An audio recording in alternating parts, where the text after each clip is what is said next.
Hello students, welcome to board prep. कैसे हैं आप सब? I hope everything is going well. And आज हम स्टार्ट करने वाले हैं आपका literature section for your 10th standard. So board prep में क्या खास है? What is going to be that one advantage that you will get after following our course? हम क्या करेंगे ना, बिल्कुल बेसिक लेवल से सारी चीज़ों को पढ़ेंगे ताकि किसी भी तरीके का क्वेश्चन आपके एग्ज़ाम में आए उसको आपको आंसर करने के लिए कोई भी डिफ़िकल्टी ना हो।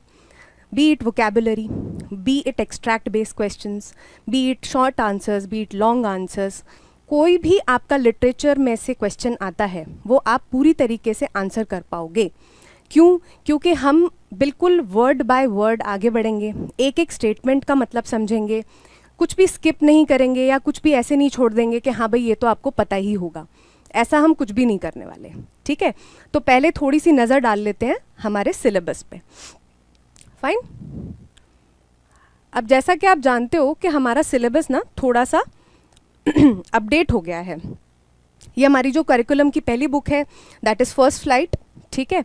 इसमें आपके थोड़े से 2 चैप्टर्स जो हैं वो हटा दिए गए हैं, और वो कौन से हैं वो भी अभी देख लेते हैं।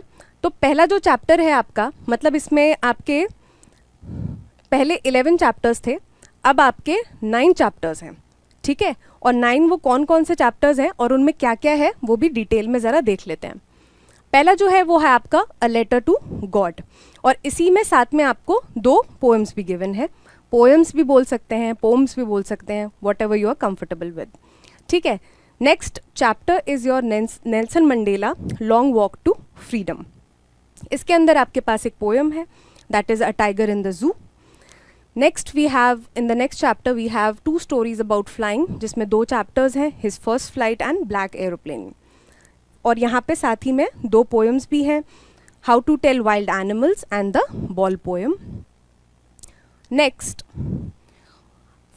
4th चैप्टर आपका आता है from the diary of Anne Frank, जिसमें एक आपकी पोएम है that is Amanda. Then next we have glimpses of India, जिसके अंदर 3 चैप्टर्स हैं, A Baker from Goa, Coorg and Tea from Assam. And फिर एक पोएम है that is the trees. Next we have Misbil the Otter, फिर एक poem है हमारी साथ में. Then we have Madam Rides the Bus, which is a chapter, and the next is a poem, The Tale of Custard and the Dragon. Custard the Dragon. Second last we have the Sermon at Banaras, and last the sermon at Banaras, yes. And last में हमारे पास है the proposal. इसमें आपके the 100 dresses करके 2 sections थे, एक chapter था और एक दूसरा चैप्टर था जिसमें एक पोएम भी थी। वो अभी नए करिकुलम 2023-2024 में हटा दिया गया है, ठीक है? तो आज हम क्या स्टार्ट करने वाले हैं? आज हम स्टार्ट करने वाले हैं अपना पहला chapter that is your a letter to God. अच्छा, तो जब लेटर टू गॉड बोलते हैं तो क्या आता है दिमाग में? What is the first thing that clicks when you hear a letter to God? Letter क्या होता है? लेटर, आप जैसे कोई मैसेज आप किसी अपने जानने वाले को पहचानने वाले को आप कोई मैसेज भेजना चाहते हो, तभी आप लेटर लिखते हो, है ना? लेकिन अब यहाँ तो वो बात कर रहे हैं अ letter to God.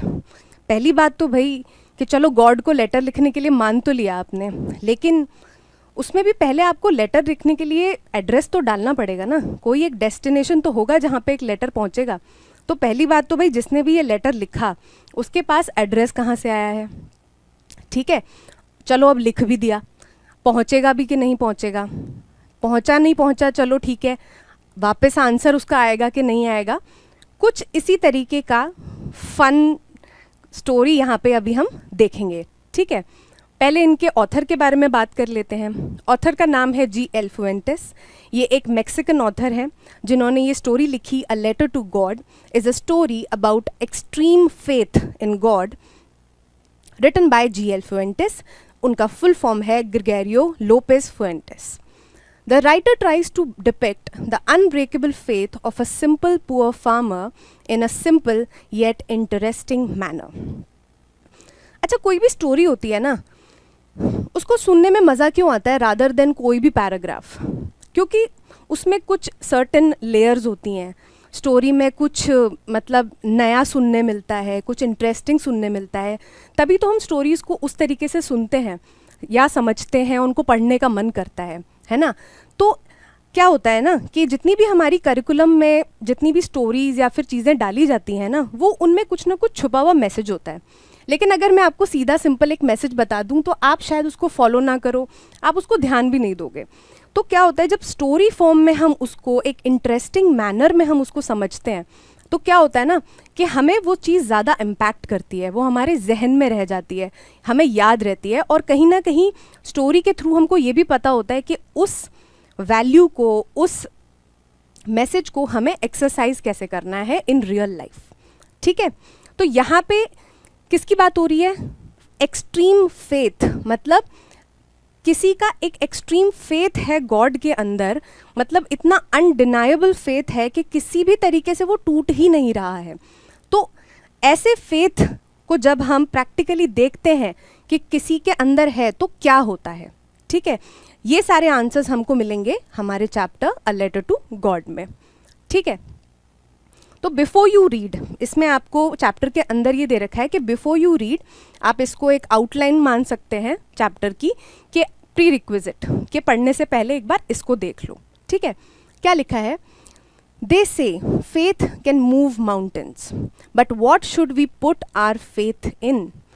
Faith can move mountains का मतलब क्या है? एक्चुअल में नहीं, मतलब फेथ ऐसी चीज़ है, अगर आपने मान लो अपने हार्ड वर्क में आप फेथ रखते हो तो आप बड़े से बड़ा एग्ज़ाम क्रैक कर सकते हो, बड़ी सी बड़ी चीज़ अचीव कर सकते हो।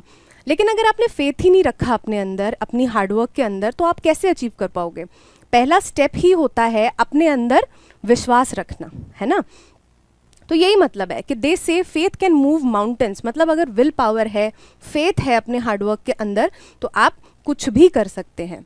But what should we put our faith in?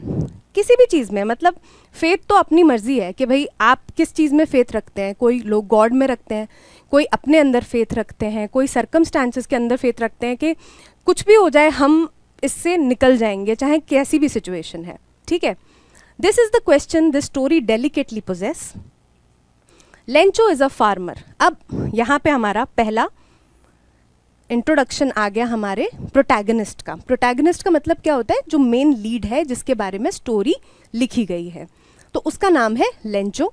Lencho कौन है? Is a farmer who writes a letter to God, a letter to God when his crops are ruined, asking for 100 pesos. अब उसने letter में क्या लिखा है और कब लिखा है? लेटर में उसने ये लिखा है कि God, I want 100 pesos as my crops have been destroyed, have been ruined। तो उसने क्या करा है? बेसिकली भगवान से हेल्प मांगी है एक डायर सिचुएशन में, एक डिफ़िकल्ट सिचुएशन में, जिसमें उसको कोई सहारा नहीं दिख रहा है अब सिवाय गॉड के। ठीक है, does Lencho's letter reach God? Does God send him the money?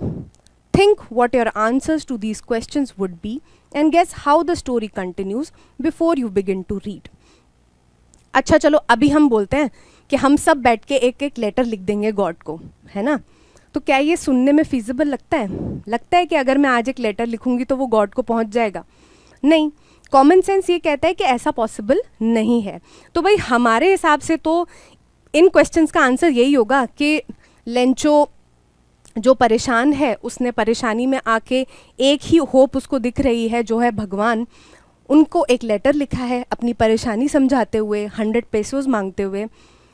होगा क्या? वो लेटर लिखेगा, लेकिन वो लेटर ऑब्वियस सी बात है पहुँचेगा नहीं, हमें पता है, कॉमन सेंस हमारा ये कहता है। और लेंचो फिर डिसहार्टन हो जाएगा और उसका फेथ अल्टीमेटली ब्रेक हो जाएगा। तो लेट्स सी कि क्या हमने जो प्रेडिक्शन करी है, हम जो सोच रहे हैं लेंचो के बारे में, लेंचो के फेथ के बारे में, और स्टोरी कैसे प्रोग्रेस करने वाली है, वो सही है या नहीं। Fine, next. The house, the only one in the entire valley,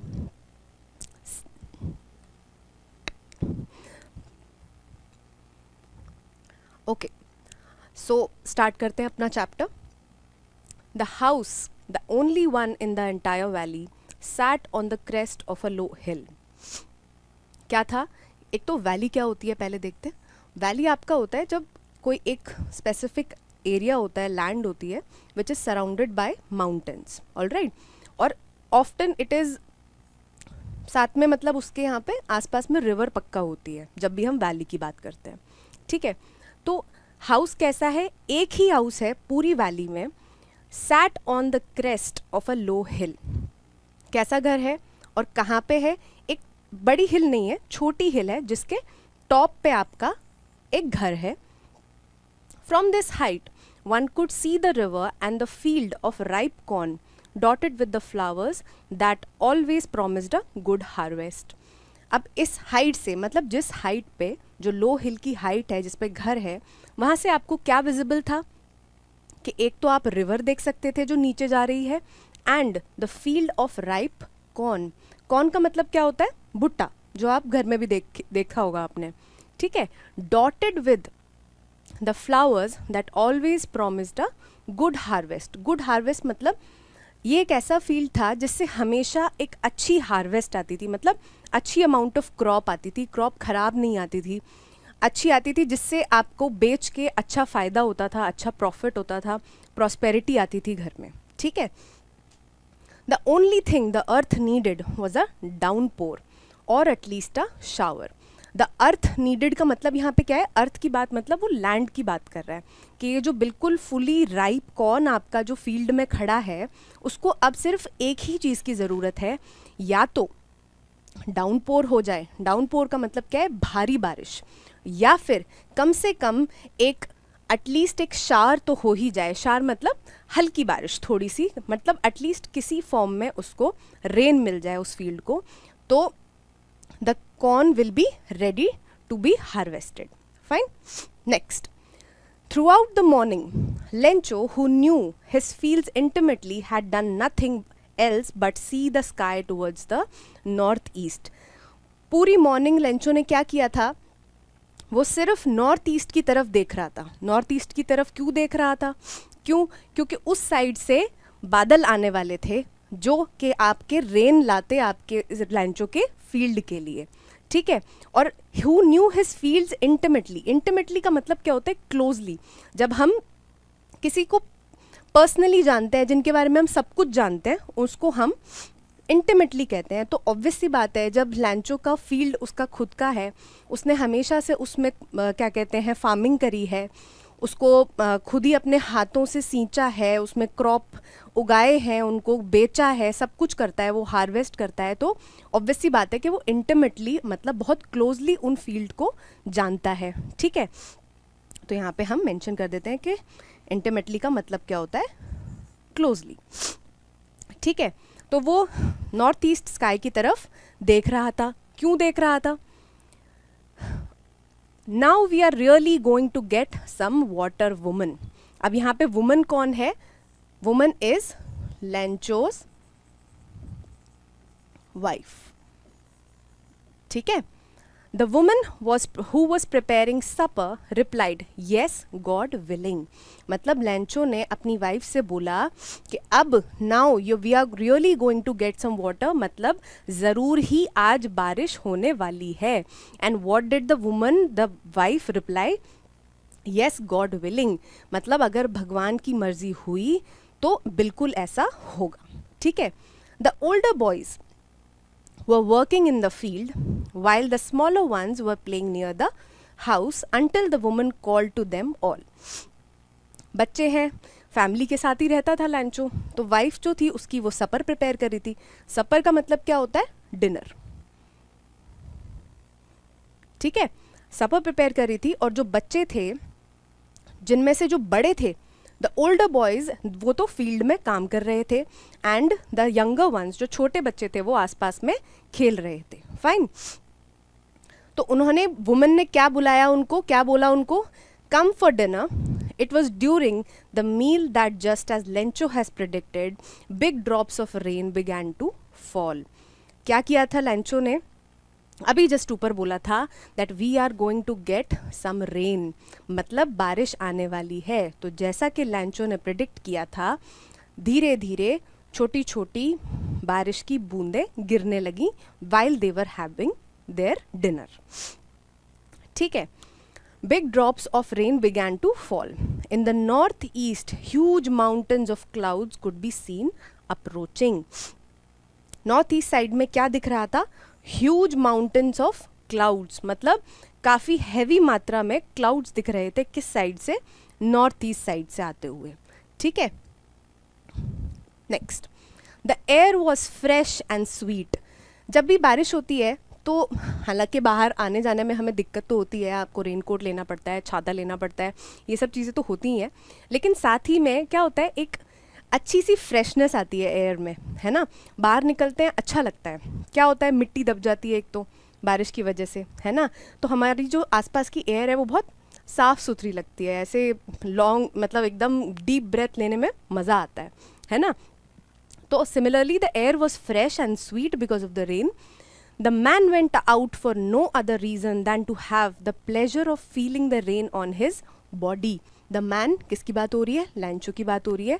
वो बाहर गया सिर्फ और सिर्फ एक ही पर्पस के लिए, is to feel the rain on himself. मतलब अपनी बॉडी पे वो रेन फील करना चाहता था, रेन की ड्रॉप्स को फील करना चाहता था, ठीक है.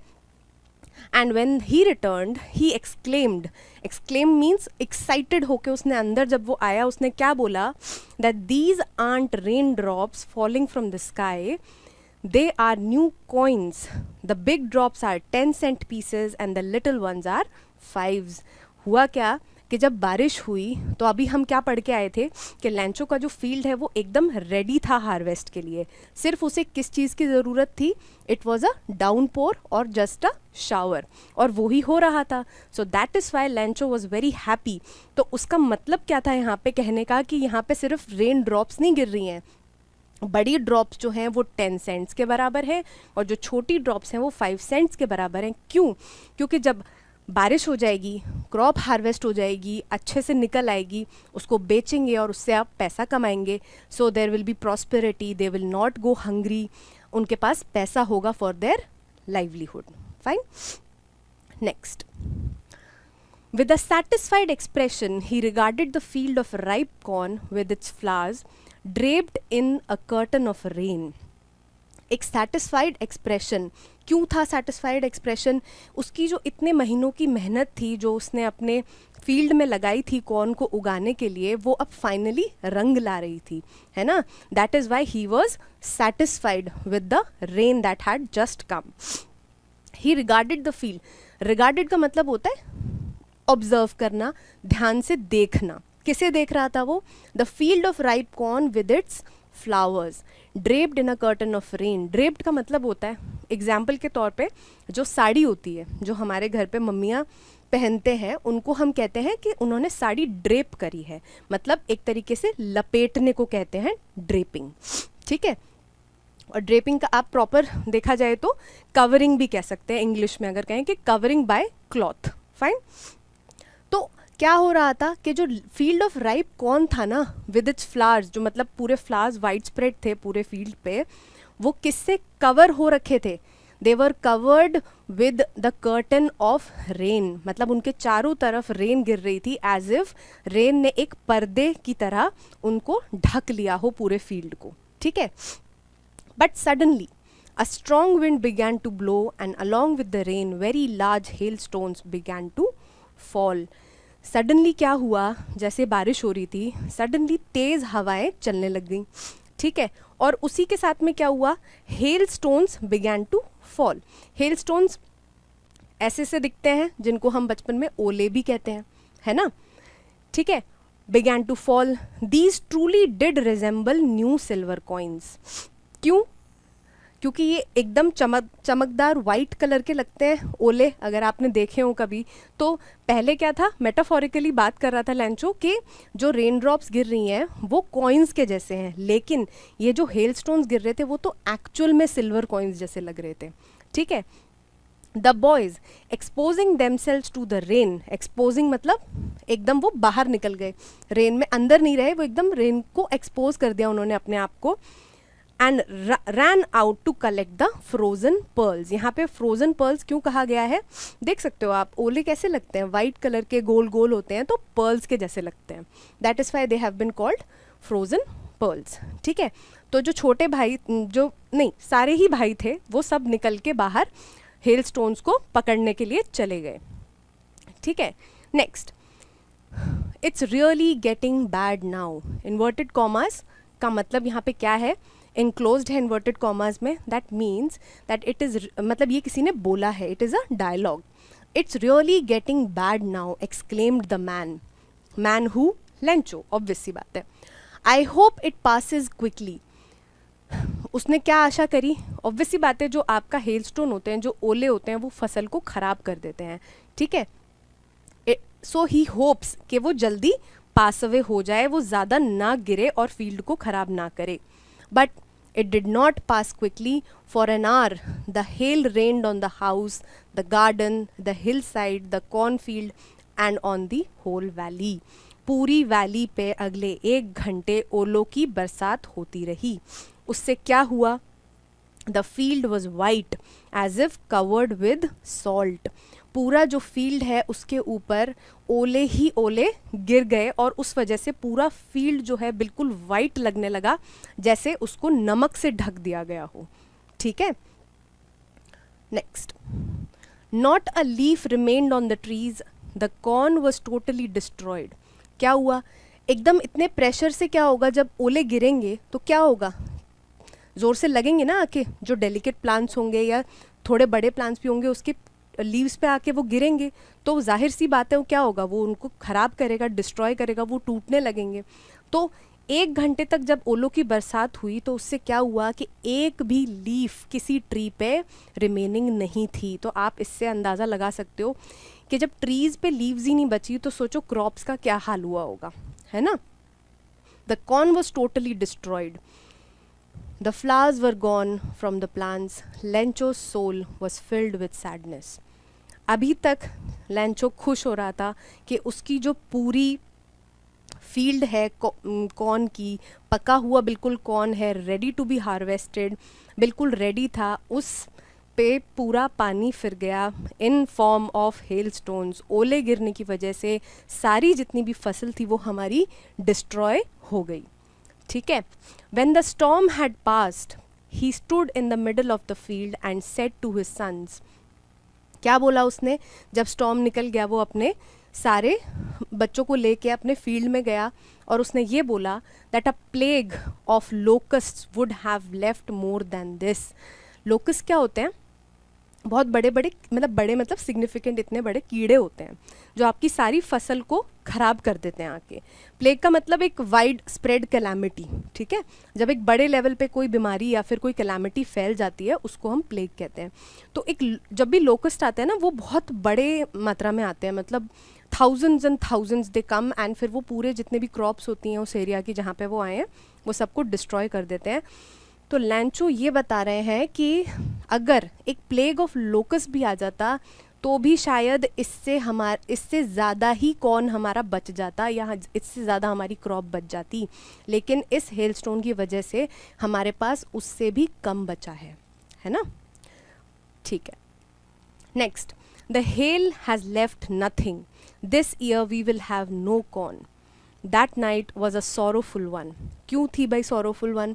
Because that was the only source, वो जो उनका फील्ड था that was the only source of their livelihood. उनकी इनकम का एक ही सोर्स था जिससे वो अपने पूरी फैमिली का ध्यान रखता था और वही उससे छिन गया, वही पूरी डिस्ट्रॉय हो गई। सो that is why the night was sorrowful, मतलब बहुत दुख वाली रात थी उसके लिए। उसका जो दिल, उसकी जो सोल थी उसके अंदर पूरी सैडनेस भरी हुई थी, ठीक है।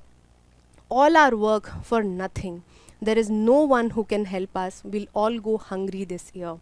मतलब अब हताश हो चुका था लैंचो बिल्कुल कि अब हमारे पास कोई किसी का सहारा नहीं है, किसी की हेल्प नहीं बची है और इस साल हमारे पास खाने के लिए भी पैसा नहीं होगा, ठीक है। Next, but in the hearts of all who lived in that solitary house in the middle of the valley there was a single hope, help from God. क्या था कि जितने भी लोग उस सॉलिटरी हाउस, सॉलिटरी मतलब आइसोलेटेड, एक अकेले, क्योंकि एक ही घर था पूरी वैली में, तो जो लोग रह रहे थे उनके दिल में एक आशा की किरण पक्का थी, उनका फेथ था गॉड में कि भगवान कोई हो ना हो, भगवान तो उनकी हेल्प ज़रूर करेंगे, वो उनको भूखा नहीं रहने देंगे पूरे साल, ठीक है। Don't be so upset even though this seems like a total loss. Remember, no one dies of hunger. मतलब वो अब ये कह के अपने आप को संतुष्टि दे रहे हैं कि भूख से कोई जल्दी से मरता नहीं, चाहे कितनी ही बुरी सिचुएशन आ जाए.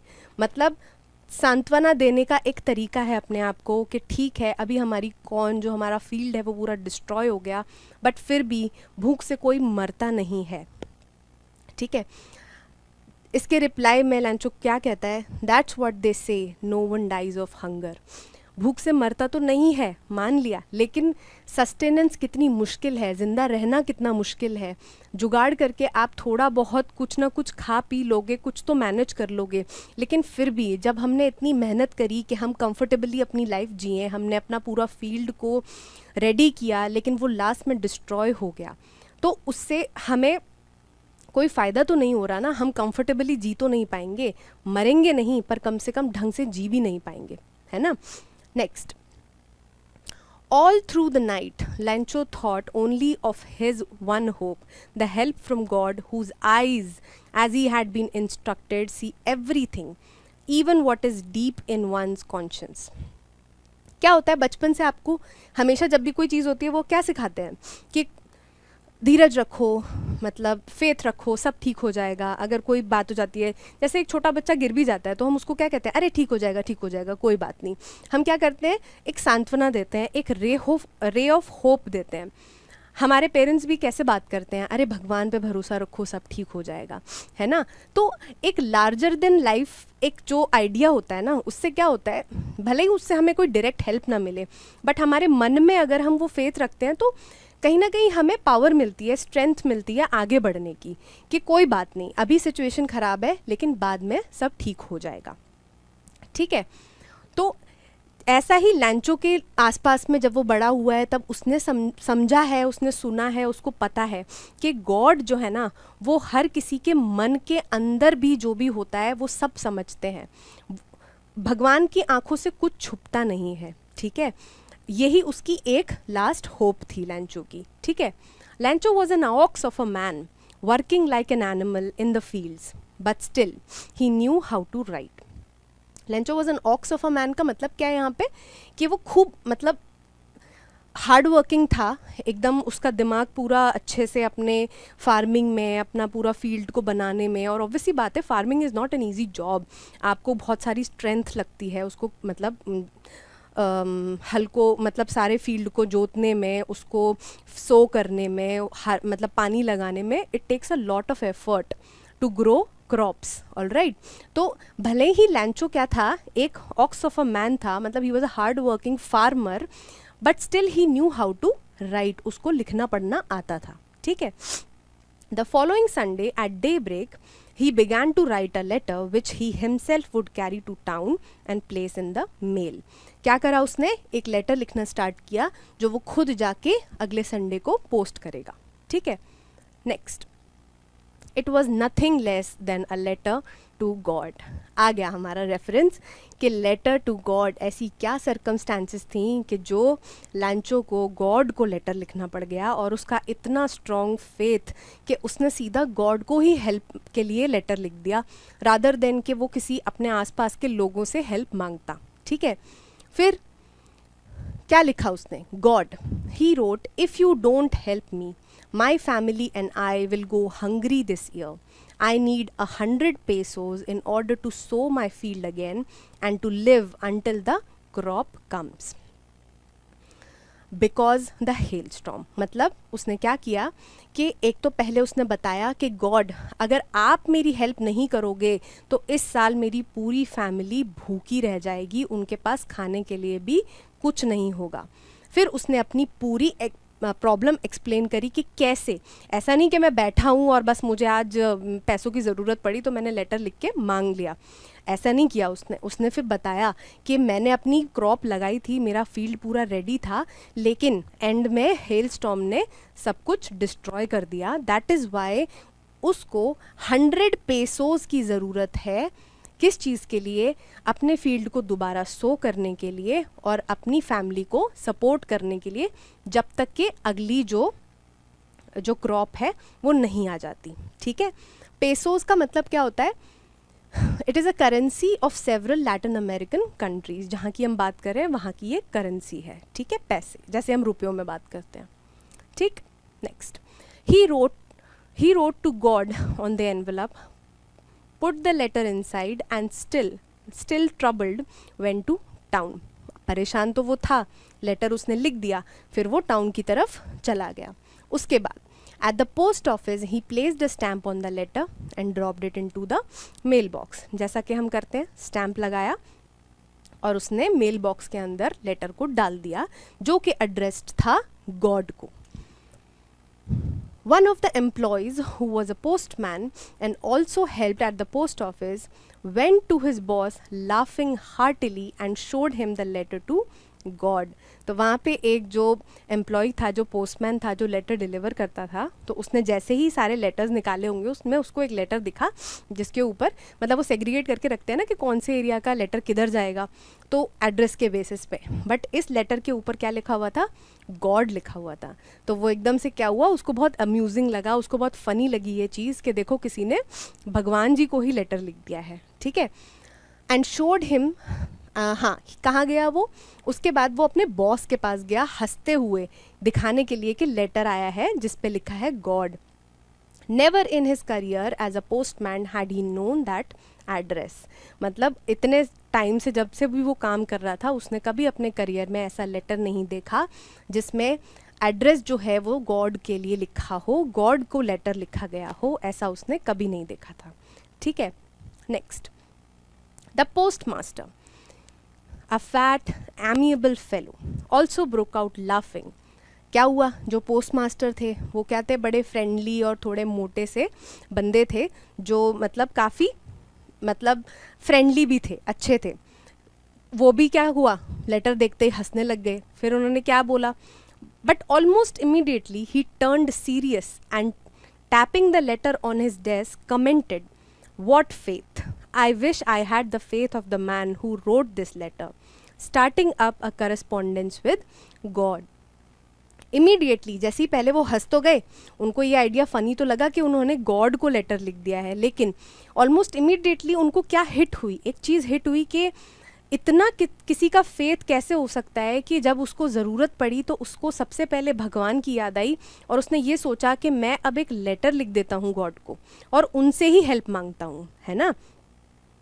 और उन्होंने क्या मतलब अपने अंदर, उनके अंदर एक इच्छा आई कि काश मेरे पास भी ऐसा फेथ होता कि मैं गॉड के साथ करस्पॉन्डेंस स्टार्ट कर लेता। करस्पॉन्डेंस मतलब to and fro sharing of messages, कि मैं उनसे करस्पॉन्डेंस स्टार्ट कर लेता कि कितना उस आदमी का इतना ज़्यादा फेथ है ना। तो ही गॉट रियली अफेक्टेड, उनको बहुत इस चीज़ से, मतलब ही गॉट इंस्पायर्ड एंड उनको बहुत फ़र्क पड़ा इस चीज़ से कि ऐसे भी कोई बंदा है जो इतना फेथ रखता है गॉड में, ठीक है। Next, so in order to not to shake the writer's faith in God, the postmaster came up with an idea, answer the letter। तो उनको ये लगा कि अब भाई ऑब्वियसली बात है कि गॉड लिख के जिसने लेटर डाल दिया है उसने ये तो नहीं सोचा कि वो लेटर कहाँ पहुँचेगा जाके, लेकिन अब क्योंकि पोस्ट मास्टर को वो लेटर मिल गया था तो उनके दिमाग में एक आइडिया आया कि हम इस आदमी का जो विश्वास है, जो फेथ है, वो हम टूटने नहीं देंगे। हम क्या करेंगे? लेटर को आंसर करेंगे, ठीक है। But when he opened it, it was evident that to answer it he needed something more than goodwill, ink and paper। Letter को यूजुअली लिखने के लिए आपको क्या चाहिए होता है? एक पेपर चाहिए होता है और इंक चाहिए होती है, मतलब पेन चाहिए होता है, और कुछ थॉट्स चाहिए होते हैं। लेकिन जैसे ही पोस्ट मास्टर ने वो लेटर खोला, उनको रियलाइज़ हो गया कि इस लेटर को आंसर करने के लिए उनकी गुडविल, मतलब उनकी जो एक इच्छा है, सही डायरेक्शन में जो इच्छा है आंसर करने की, और इंक और पेन से, पेपर से ज़्यादा लगेगा कुछ इस लेटर को आंसर करने के लिए। और वो क्या लगेगा देखते हैं। But he stuck to his resolution, he asked for money from his employees, he himself gave part of his salary, and several friends of his were obliged to give something for an act of charity। जब उन्होंने letter खोला तो उनको Lencho की Dyer situation, मतलब difficult situation समझ में आई कि उसको अभी कितनी ज़रूरत है पैसों की। तो उन्होंने क्या डिसाइड किया कि वो हेल्प करेंगे लैंचो को। कैसे? पहला, उन्होंने ऐसा नहीं था कि उन्होंने सिर्फ सीधा चैरिटी में डाल दिया कि हाँ भाई लोग इसको हेल्प कर दो। First, charity begins at home. आपको पहले खुद से कुछ ना कुछ करना पड़ेगा, तभी आप दूसरों से एक्सपेक्ट कर सकते हो कि वो भी कुछ डोनेट करें। तो उन्होंने सबसे पहले क्या किया, that he himself gave part of his salary and several friends of his were obliged to give something for the act of charity। सारे जितने भी उनके फ्रेंड्स हैं सबको उन्होंने मतलब इंस्पायर किया, उनको बोला कि प्लीज़ आप हेल्प करो, ऐसे ऐसे एक बात है, we do not want this man to lose his faith, और एक्चुअल में उस बंदे को ज़रूरत भी है। ठीक है, next, it was impossible for him to gather together the 100 pesos जो लैंचो ने मांगे थे। मतलब nearly 100 pesos is a big amount. अकेले इम्पॉसिबल था जितना भी गैदर करा, लेकिन जितना भी उनसे हो पाया उन्होंने इकट्ठे करने की कोशिश करी। So he was able to send the farmer only a little more than half. हुआ क्या, जब उन्होंने इकट्ठे करने की कोशिश करी, अब गुडविल के चक्कर में अब आपसे मान लो कोई चैरिटी मांगता है तो आप ज़्यादा से ज़्यादा कितना रुपए दे दोगे? लेट्स से चलो 50 दे दोगे, 100 दे दोगे, बहुत ज़्यादा ही कोई बड़ा कॉज है उसमें 500 दे दोगे ज़्यादा से ज़्यादा। बट ऐसे तो नहीं है ना कि आप अपना पूरा सैलरी उठा के दे दोगे, फिर आप क्या खाओगे, आप अपनी फैमिली को कैसे देखोगे, है ना। तो लिटिल थोड़ा थोड़ा अमाउंट ही सब लोग चैरिटी में डालते हैं, वो भी बहुत होता है ना। लेकिन जितना लैंचो ने मांगा था वो बहुत बड़ा अमाउंट था, वो उतना इकट्ठा नहीं कर पाए पोस्ट मास्टर। आधे से, जितना लैंचो ने मांगा था आधे से थोड़ा ज़्यादा ही इकट्ठा हो पाया। ठीक है, he put the money in an envelope addressed to Lancho and with it a letter containing only a single word as a signature, God। अब यहाँ पे क्योंकि वो फेथ ब्रेक नहीं करना चाहते थे, है ना, वो चाहते तो बता सकते थे कि हम लोगों ने यहाँ पे चैरिटी के चैरिटी के चलते हमने आपको हेल्प करा है एंड हमने पैसा इकट्ठा किया है आपकी मदद के लिए। लेकिन जो पोस्ट मास्टर थे वो नहीं चाहते थे कि लैंचो, जिसने इतना ट्रस्ट दिखाया है गॉड में, जिसको इतना विश्वास है कि भगवान उसको पक्का हेल्प करेंगे, वो नहीं चाहते थे वो ब्रेक हो। दैट इज़ वाई जो लेटर था उन्होंने गॉड करके ही साइन किया। ठीक है, next, the following Sunday Lencho came a bit earlier than usual to ask if there was a letter for him. Obviously बात है, जब आप एक्सपेक्ट कर रहे होते हो कोई गुड न्यूज़ या कोई लेटर या कोई भी चीज़, तो आप जल्दी पहुंचने की कोशिश करते हो, एक्साइटमेंट भी होता है कि जल्दी हमें वो चीज़ मिल जाए। It was the postman himself who handed the letter to him, while the postmaster, experiencing the contentment of a man who has performed a good deed, looked on from his office। तो जो postman था ना, जिसको वो letter पहले मिला था, जो हंस रहा था पहले कि देखो गॉड को लेटर लिखा है, वो ही आपके रेडी थे लैंचो को लेटर पकड़ाने के लिए, दूसरा वाला जो पोस्टमास्टर और सब कलीग्स ने मिलके रेडी किया था। ठीक है, अब पोस्ट मैन जो थे वो तो उनको मतलब दे रहे थे लेटर डायरेक्टली, लेकिन जो पोस्ट मास्टर थे ना, he was feeling very content. Why? जैसे अगर हम कोई भी हेल्प करते हैं किसी की तो अच्छा लगता है ना आपको, कुछ ना सही आप घर में उठ के अपने किसी भी मतलब चीज़ में अपने पेरेंट्स की हेल्प करते हो तो भी अच्छा लगता है। हालांकि ज़्यादातर बच्चे करते नहीं है वो चीज़, लेकिन करना चाहिए। ठीक है, लेकिन अगर करते हैं तो बहुत अच्छा लगता है ना। So that is the effect of doing a good deed. Deed मतलब कोई अच्छा काम, किसी और के लिए काम करना। तो पोस्ट मास्टर को एक वो कंटेंटमेंट, एक अच्छी फीलिंग आ रही थी कि हाँ यार, मैंने एक इनिशिएटिव लेके किसी बंदे की हेल्प करी है। ठीक है, that is why he was feeling the contentment of a man who has performed a good deed। और contentment का specific मतलब देखेंगे तो वही बात है कि satisfaction, happiness when you do a good deed। ठीक है, next, Lancho showed not the slightest surprise on seeing the money। हो क्या रहा था, सब लोग क्या कर रहे थे, एक्सपेक्ट कर रहे थे कि Lencho is going to be very happy because उसको रिप्लाई आ गया गॉड से, बिकॉज ये एक बहुत अनयूजुअल सी चीज़ है गॉड से रिप्लाई आना। लेकिन उल्टा ही हो गया, लैंचो ने बिल्कुल कोई रिस्पॉन्स नहीं दिखाया, कोई उसके चेहरे पे एक्सप्रेशन नहीं था, बिल्कुल सरप्राइज नहीं था वो। सच वॉज हिज कॉन्फिडेंस। क्यों? क्योंकि देखो उसका स्टार्टिंग से ही उसका जो मतलब फेथ था, उसका जो कॉन्फिडेंस था भगवान में, वो इतना था कि उसने लेटर लिख दिया, तो उसको इस बात का भी तो कॉन्फिडेंस होगा ना कि भाई रिप्लाई वहाँ से आएगा ही आएगा, मतलब भगवान कुछ भी हो उसकी मदद ज़रूर करेंगे। है ना, ठीक है।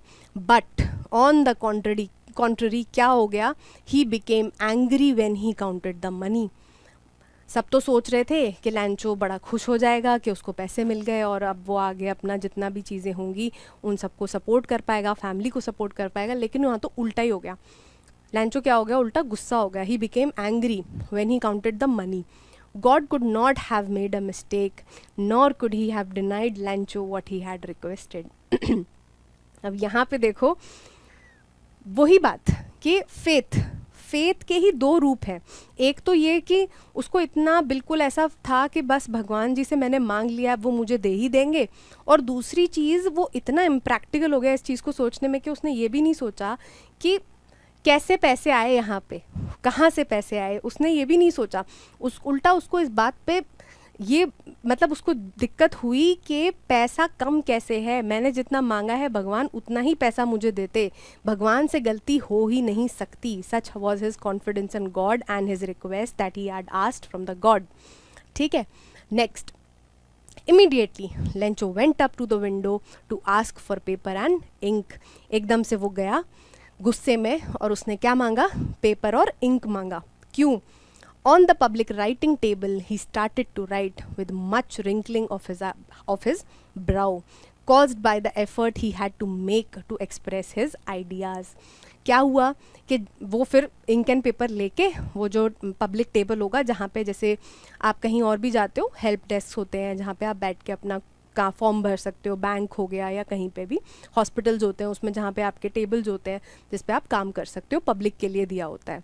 वहाँ पे बैठ के ऐसे रिंकलिंग मतलब ये सलवटें, ब्राउज में उसके ऐसे फ्राउन आ गया था, रिंकल हो गई थी उसकी ब्राउज, कैसे करके कि नाराज़ था वो कि उसके जितने उसने पैसे मांगे थे वो उसमें कम थे।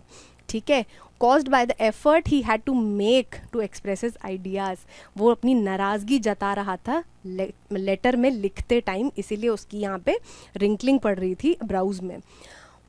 When he finished, he went to the window to buy a stamp which he licked and then affixed to the envelope with a blow of his fist। ये करते हैं जैसे आप कोई चीज़ होती है जिस पे आप कुछ लगाते हो, ग्लू लगाते हो, चिपकाते हो, तो उसको एक बार पैट करते हो ना ज़ोर से, वही चीज़ उसने करी। उसने स्टैम्प को लिक किया और फिर उसको अफिक्स कर दिया। ठीक है, next, the moment the letter fell into the mail box the postmaster went to open it. हुआ क्या, अब लेंचो लेटर डाल के तो चला गया था, लेकिन अब यहाँ पे भी एक अलग ही चैप्टर शुरू हो गया था पोस्ट ऑफिस में कि सब एक्साइटेड थे देखने के लिए कि अब जो ये चीज़ हमने करी है, हमने लेंचो की मदद करने की कोशिश करी है, हमने गॉड के बिहाफ पे लेटर आंसर कर दिया है, उसका अब रिजल्ट क्या है, लेंचो ने क्या लिखा है। ऐसा मतलब वो एक्सपेक्ट नहीं कर रहे थे, वो सोच रहे थे कि अब उसको पैसा मिल गया है, अब वो खुश हो जाएगा and he will go back, लेकिन अब उसने एक और लेटर लिख दिया। तो अब सब बहुत एक्साइटेड थे कि क्या है उस लेटर में। ठीक है, and he opened it, it said, God, of the money that I asked for only 70 pesos reached me, send me the rest since I need it very much. क्या बोला, सर गॉड, मैंने आपसे 100 पेसोज मांगे थे लेकिन इसमें तो 70 पेसोज ही हैं, प्लीज़ आप मुझे बाकी की अमाउंट दे दो बिकॉज मुझे उसकी बहुत ज़रूरत है। बट डोंट, आगे उसने क्या लिखा है, but don't send it to me through the mail because the post office employees are a bunch of crooks. Lencho, crooks का मतलब होता है चालाक, या फिर जो मतलब कुछ ऐसी चीज़ कर सकते हैं, मतलब चोरी, यू नो, मतलब चीट कर सकते हैं किसी को। तो क्या हुआ अल्टीमेटली कि जो लेंचो का अनडाइंग फेथ था, वो भगवान जी पे इतना भरोसा करता था कि उसको ये लगा कि भगवान ने तो 100 पेसोज ही भेजे थे उसको, लेकिन उसके जो 30 पेसोज थे ना, वो किसने ले लिए, पोस्ट ऑफिस के किसी बंदे ने ले लिए, क्योंकि वो उनमें से सबको विश्वास, किसी को भी विश्वास नहीं करता था, और वो क्या समझता था, उनको क्रूक समझता था, चालाक समझता था कि उनमें से किसी ने उसके पैसे ले लिए थे। ठीक है, तो ये था जी आपका अ लेटर टू गॉड। तो एक तरीके से अगर हम इसको पूरी तरीके में देखें तो हुआ क्या कि लेंचो का फेथ था कि उसको पता था कि अगर मैं भगवान से हेल्प मांगूंगा मुझे हेल्प तो दे देंगे, लेकिन वो थोड़ा प्रैक्टिकल नहीं था, उसने ये सोचा नहीं कि एक्चुअल में क्या गॉड उसको लेटर का रिप्लाई देंगे, है ना। और दूसरी बात ये भी है कि अगर वो इतना ही प्रैक्टिकल होता तो वो लेटर लिखता ही क्यों इन द फर्स्ट प्लेस। तो उसने उतना दिमाग ही नहीं लगाया कि वो 70 पेसोस भी कहाँ से आए, और उल्टा वो किसको ब्लेम करने लग गया, वही लोग जिसने उसकी हेल्प करी थी वो 70 पेसोस देने में। ठीक है, नाउ अब हम थोड़ी सी इसकी समरी देख लेते हैं कि Lencho is a hard working and a poor farmer who lives in a solitary house. Solitary means isolated. ठीक है, हाउ आइसोलेटेड कहाँ था, वैली में था। ठीक है, with his family. It was located on the crest of a low hill. क्या होता है ना, आप जब पढ़ते हो, जब भी चैप्टर को पढ़ते हो ना, कोशिश करो जब आप दोबारा उसको रिवाइज कर रहे हो घर पे, तो उसको बार बार पढ़ो। ठीक है, और उसके जो कीवर्ड्स हैं ना उनको दिमाग में बैठा लो। ये आपको आंसर्स लिखने में बाद में बहुत हेल्प करते हैं, क्योंकि जब टीचर्स उसको चेक करते हैं ना तो वो क्या करते हैं ना, वो की पॉइंट्स बहुत ध्यान देते हैं। अगर आप कहानी लिखते चले जाओगे वो इतना हेल्प नहीं करेगा आपको लॉन्ग आंसर्स में, क्योंकि शॉर्ट आंसर्स और एक्सट्रैक्ट बेस्ड क्वेश्चंस तो बच्चे फिर भी कर लेते हैं, लेकिन जो आपके लॉन्ग आंसर्स क्वेश्चंस होते हैं उसमें क्या होता है, आपको कीवर्ड्स चाहिए होते हैं। क्योंकि आपको जैसे मान लो कोई एक चीज़ पूछी है, उसका आपको बैक स्टोरी भी बतानी पड़ेगी और उसका रिजल्ट भी बताना पड़ेगा, तो उसमें आपको कीवर्ड्स बहुत काम आते हैं। तो इसीलिए बार बार मैं उन वर्ड्स को बताती चलूँगी ताकि आपके दिमाग में वो एकदम फिट हो जाए और आप उनको बाद में यूज़ कर सको। ठीक है, क्रेस्ट का मतलब क्या है, टॉप ऑफ अ लो हिल, जिस पर लेंचो का घर था। Lencho's field of ripe corn was ready and only needed a little bit of rain for a good harvest. क्या था कि जो फील्ड बिल्कुल रेडी था और उसमें बस थोड़ी सी रेन की ज़रूरत थी, जिसके बाद वो क्रॉप हार्वेस्ट करी जा सकती थी एंड देन सब्सिक्वेंटली बेची जा सकती थी। ठीक है, Lencho predicts that there might be a shower since he could see huge mountains of clouds in the northeast of the sky. North east side से बहुत सारे बादल उसको आते दिख रहे थे, दैट्स वाई लेंचो ने प्रिडिक्ट किया कि आज आने वाले कुछ टाइम में बारिश हो जाएगी। While his wife was preparing dinner, dinner का वर्ड हमने अभी ऊपर क्या देखा था, supper. Supper is another word synonym for dinner. He told her that they were about to get a good harvest. Good harvest क्यों, क्योंकि बारिश आ गई है, राइप कॉर्न बिल्कुल रेडी था, इसीलिए उनको गुड हार्वेस्ट मिलने वाली है। Soon rain drops started falling from the sky. Lencho went out to feel the rain on his body. ये भी important है। He said that those were not raindrops but new coins. ऐसा उसने क्यों बोला था, क्योंकि जब रेन गिरेगी तो वो उसका जो फील्ड है वो बढ़िया हार्वेस्ट हो जाएगा अच्छे से, फिर मतलब उसको वो ले पाएंगे एंड फिर उसको बेच के पैसा कमा पाएंगे। दैट इज़ वाई उसने रेन ड्रॉप्स को डायरेक्टली पैसे से कंपेयर किया था। ठीक है, सडनली बट उसके बाद क्या हुआ, strong wind started to blow and hail began to fall. Hail का मतलब क्या है, आपके ओले। ठीक है, मतलब आइस के बड़े बड़े ऐसे गोल स्ट्रक्चर्स बेसिकली कह सकते हैं। ठीक है, जो कि आपका क्रॉप को स्पॉइल करते हैं। began to fall. The field became white as if covered with salt. ऐसा लगने लगा कि पूरा जो फील्ड है वो सॉल्ट से कवर हो गया है, इतना ज़्यादा ओले गिर गए थे। All of the crop was destroyed by the hailstorm.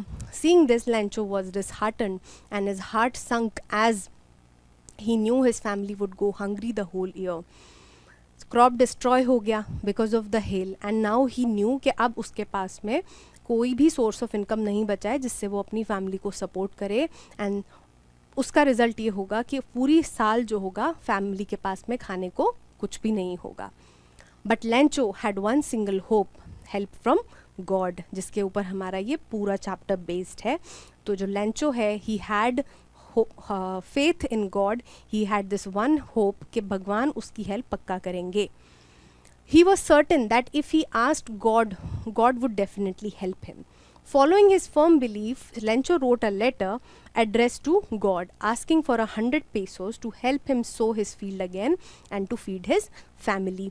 इसी फेथ को, इसी बिलीफ को फॉलो करते हुए लेंचो ने क्या किया, एक गॉड को लेटर लिख दिया जिसमें उसने उनसे 100 पेसोस मांगे to sow his field again, मतलब अपनी फील्ड को दोबारा से जमाने के लिए, उसमें कॉर्न उगाने के लिए एंड उसकी फैमिली को सपोर्ट करने के लिए, फीड करने के लिए आने वाले जब तक क्रॉप दोबारा नहीं आ जाती।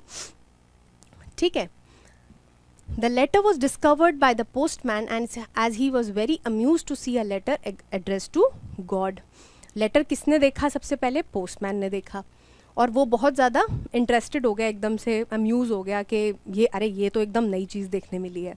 ही took the letter to postmaster who also laughed. मतलब हमने देखा ही कि पोस्ट मास्टर जो थे उनको भी एकदम से देख के हंसी आ गई कि गॉड को लेटर लिख रहा है कोई. But he was impressed by the writer's immense faith in God, so he decided to help him. He gave part of his salary and asked his colleagues to contribute as well. उन्होंने अपने friends और colleagues को भी बोला कि आप भी इसमें कंट्रीब्यूट करो, सो दैट जिसने बंदे ने लेटर लिखा है उसका फेथ जो है, उसका जो बिलीफ है वो ना टूट जाए और हम साथ में उसको हेल्प भी कर पाएँ. ठीक है, ऑल टुगेदर, साथ में मतलब पूरे मिला के, he was able to collect 70 pesos which he sent to Lencho on behalf of God. Obviously बात है, गॉड ही साइन किया ताकि उसका फेथ ना ब्रेक हो जाए, उसको ये लगे कि गॉड ने ही उसको पैसे भेजे हैं. Next Sunday when Lencho came to collect the letter, everybody was keen to see the reaction, but there was no surprise on Lencho's face as he was certain that God would help him and send him the money. सब लोग क्या wait कर रहे थे कि अब Lencho को जब पैसे मिल जाएंगे तो लेंचो बहुत खुश हो जाएगा, लेकिन हुआ क्या, उसका उल्टा हो गया. लेंचो ने जब पैसे काउंट करे तो वो नाराज़ हो गया, गुस्सा हो गया. ठीक है, On the contrary, Lencho was infuriated when he counted the money and wrote another letter to God. उसने क्या किया, गुस्से में एक और लेटर भगवान जी को लिख दिया. क्या लिखा? In the letter he asked God to send remaining 30 pesos as he really needed it. Also, he said that he should not send the money through post office. क्यों? क्योंकि पोस्ट ऑफिस से मना करा उसने कि पैसे आप पोस्ट ऑफिस के थ्रू मत भेजना. क्यों? As the people working here were crooks and he had stolen his money.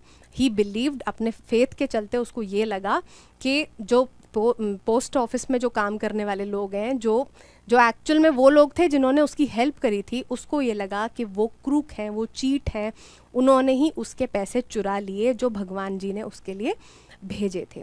ठीक है, तो समरी लिखते टाइम हमेशा आपको क्या ध्यान रखना है कि आपको जितने भी की पॉइंट्स हैं वो नहीं भूलने हैं.